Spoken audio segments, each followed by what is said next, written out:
Hello again, and welcome back to Granny Dorothy Visits. Today's topic is Expect the Best and Get It. And the first reading from Wayne Dyer's Everyday Wisdom. What you see is evidence of what you believe. Believe it, and you'll see it.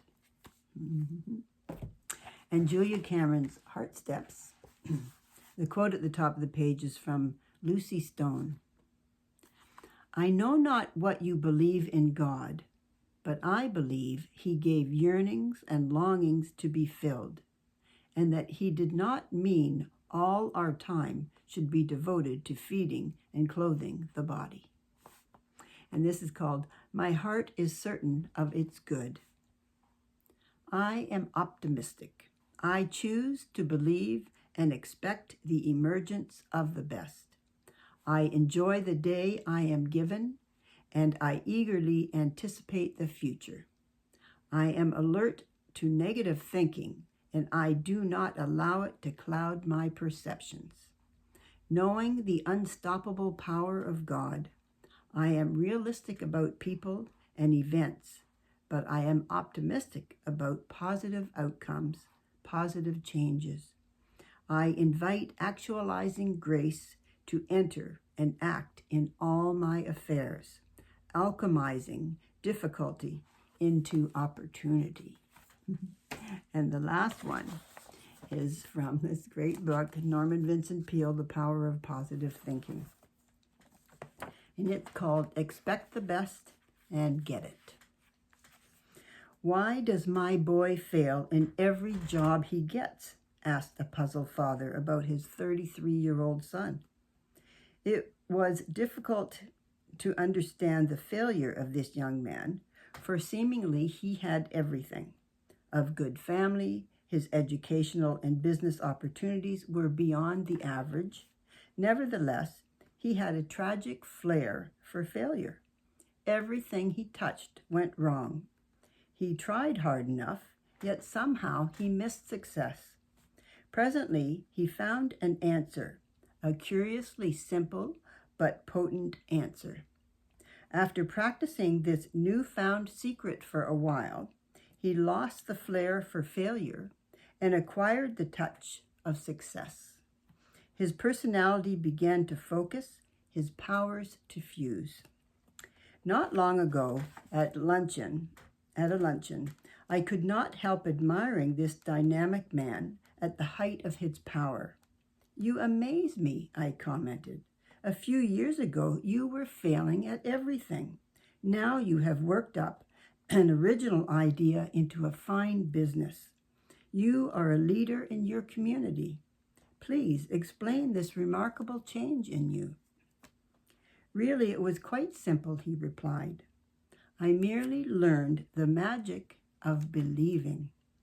I discovered that if you expect the worst, you will get the worst. And if you expect the best, you will get the best. It all happened through actually practicing a verse from the Bible. And what verse is that? If you can't believe, all things are possible to him that believeth. Mark 9:23. I was brought up in a religious home, he explained, and heard that verse many times, but it never had any effect on me. One day in your church, I heard you emphasize those words in a talk. In a flash of insight, I realized that the key I had missed was that my mind was not trained to believe, to think positively, to have faith in either God or myself.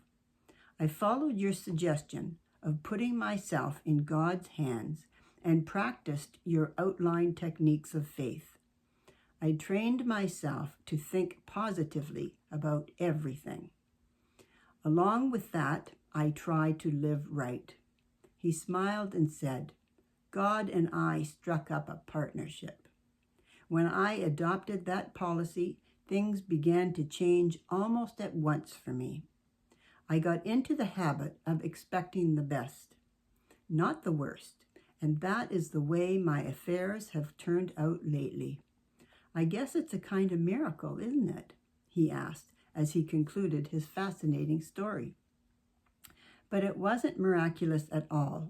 Actually, what had happened was that he had learned to use one of the most powerful laws in this world, a law recognized alike by psychology and religion, namely, change your mental habits to belief instead of disbelief. Learn to expect, not to doubt. In so doing, you bring everything into the realm of possibility. This does not mean that by believing you are necessarily going to get everything you want or think you want. Perhaps that would not be good for you. When you put your trust in God, He guides your mind so that you do not want things that are not good for you or that are inharmonious with God's will. But it does definitely mean that when you learn to believe, then that which has seemingly been impossible moves into the area of possibility. Every great thing at last becomes for you a possibility. William James, the famous psychologist, said, "Our belief at the beginning of a doubtful undertaking is the one thing," now get that, is the one thing that ensures the successful outcome of your venture. To learn to believe is of primary importance. It is the basic factor of succeeding in any undertaking. When you expect the best, you release a magnetic force in your mind, which by a law of attraction tends to bring the best to you. But if you expect the worst, you release from your mind the power of repulsion, which tends to force the best from you.